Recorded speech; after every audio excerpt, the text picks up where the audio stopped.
Salut tous les amis, vous allez bien? Moi super, et je dois vous dire plein de choses. Comme vous avez vu au titre de la vidéo, on va parler surtout de l'update au niveau du freinage que j'ai fait sur la S16. Alors finalement, ça porte un peu en confusion parce que voilà, ça faisait des mois que je vous baratinais un freinage de 207 RC ou un freinage de 406 V6, et au final c'était aucun des deux, parce que j'ai trouvé le bon compromis.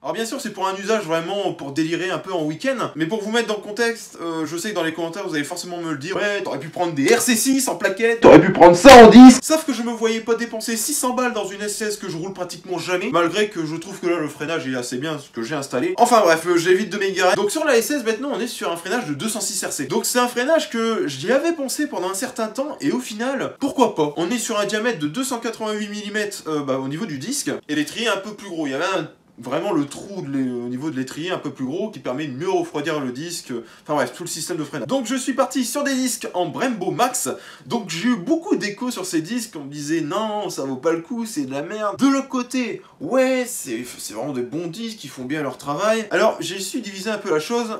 Il faut savoir que, en fait, ces disques-là, en usage intensif, oui, ils ont peut-être des problèmes. Mais en fait, il faut les faire chauffer progressivement, ces disques-là. Bien sûr, les gens qui m'ont dit ça, c'est des mecs qui font du circuit H24 avec ces disques-là. Et vu que ça fait longtemps que j'ai déjà pas été sur circuit, avec la S16, bien sûr, vous doutez bien que j'allais pas mettre des disques à des prix hors de prix. Bref, des disques à 200 balles, hein, je veux dire la paire, donc ça me coûterait une blinde, c'est même pas la peine. Et au final, j'ai mis des Brembo Max parce que, voilà, en fait, la S16, si vous voulez, ok, je fais un peu le compte de temps en temps avec, mais faut pas savoir que je me balade beaucoup avec maintenant. Je veux dire, c'est une grosse pistarde, hein, clairement. Ils sont suffisants en fait, je veux dire, j'ai pas besoin de plus. Là, je les ai à peine rodés, hein, je veux dire, je les ai montés il y a 400 km. Ce qui vient, surtout, par la suite, c'est les plaquettes de frein. Au niveau des plaquettes de frein, là pareil, certains vont dire, mais non, t'aurais dû prendre des RC6, des Carbone Lorraine. Sauf que c'est 200 balles les plaquettes. J'ai pas 200 balles à claquer dans des plaquettes. Les Carbone Lorraine, RC6...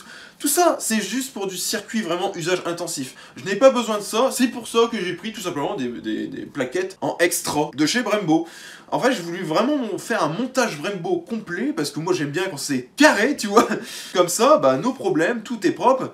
Et franchement, ça fait 400 km je les ai. Bon, j'ai pas freiné comme un bâtard. Déjà, le freinage est complètement différent. Alors je dis pas qu'il est mieux que ou égal un freinage de 207 RC, parce que celui de 207 RC, j'ai déjà conduit une S16 avec un freinage de 207 RC il y a 2 mois.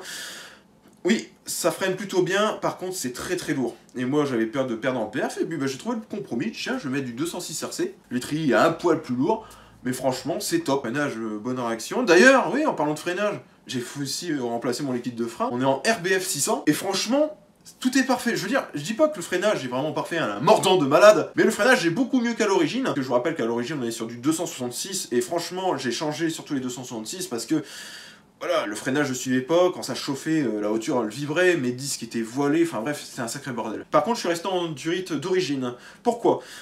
Tout le monde me bassinait avec les durites Avia, donc les durites vraiment en métal. Franchement, c'est plus un peu design qu'autre chose. Je veux dire, chaque écho que j'ai eu, au final, c'est exactement pareil, il n'y a rien qui change. Peut-être sur le côté solidité, ouais, bah c'est sûr, c'est plus solide. Mais sinon, au niveau performance, il n'y a rien qui change et je me voyais pas redépenser des sous. C'est cette modif-là. Après, bon voilà, ça dépend des avis de chacun. Certains disent, waouh, mon freinage a complètement changé depuis que j'ai mis les durites Avia. D'autres personnes, bah non, ça change rien du tout. Après, quand je dis, la voiture, je fais pas un usage intensif, mis à part dans les petites routes. Ça, c'était pour le côté freinage. Maintenant les amis, j'ai enfin réglé le souci de l'échappement. En fait, j'avais 2 problèmes. J'avais la fameuse fuite au niveau de mon Decatox, c'est un bordel et tout, et au final, je vais vous dire pourquoi, vous allez me prendre vraiment pour un con. Et de 2, bah j'ai changé mon silencieux. Souvenez-vous, lors de la dernière vidéo, je disais que le ROR, designement, ça me faisait chier, puis il y avait des problèmes d'encoche, enfin il y avait toujours des fuites, ça me faisait chier, sachant que le truc était pratiquement neuf. Il s'avère qu'en fait, c'était pas un silencieux de S16. Le vendeur m'a bien niqué, tu vois. Du coup, pour régler mon souci au niveau de mon Decatox, la bride, il fallait la mettre à l'envers. Alors, vous allez me prendre vraiment pour un con, oui, c'est un truc débile, mais en fait, le fait qu'il y avait ça parce qu'en fait, il y avait une petite... Enfin, je saurais pas vraiment vous expliquer, en fait. Mais en fait, le système était à l'envers, et du coup, vu qu'il y avait l'air qui ressortait, il fallait la mettre de l'autre côté, du coup, bah, j'ai plus de soucis de fuite, donc j'ai plus de problème de corrosion, plus rien, parce qu'au début, je croyais que c'est bizarre, le collecteur que j'ai racheté, il avait un problème de corrosion, alors que le truc était pratiquement neuf, et non, c'est parce qu'il y avait une fuite à l'échappement. Maintenant, j'ai plus de problème de fuite d'échappement. Pareil, parce que j'ai changé mon silencieux, j'ai mis un silencieux Devil. Alors quand je dis un silencieux Devil, c'est vraiment le truc de l'époque. Là, je vous parle des trucs des années 2000. Avec la grosse sortie en 102 mm, le lance-patate qui part légèrement de travers. J'adore. Du coup, ça rend super bien, ça fait un peu lance-patate, et j'adore. Et puis du coup, le silencieux était en super bon état, j'ai mis, pas de fuite, pareil. Tout est carré, et en fait, tout ça pour vous dire que le système d'échappement... En fait, la SL, j'ai plus envie d'y toucher. Pourquoi? Parce que, pour moi, elle est juste parfaite. J'ai pas envie de redépenser des sous dans des petits détails.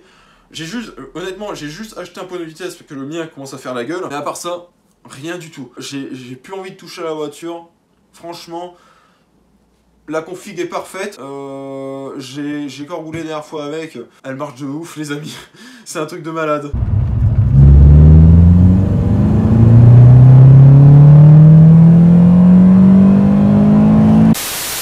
Enfin bref les amis, c'était vraiment le petit aparté. J'espère bien que vous avez apprécié la vidéo. N'oubliez pas de vous abonner si ce n'est pas déjà fait, d'activer la cloche, c'est très important, et de liker cette vidéo. Enfin bref les amis, je vous fais des bisous. Ciao ciao.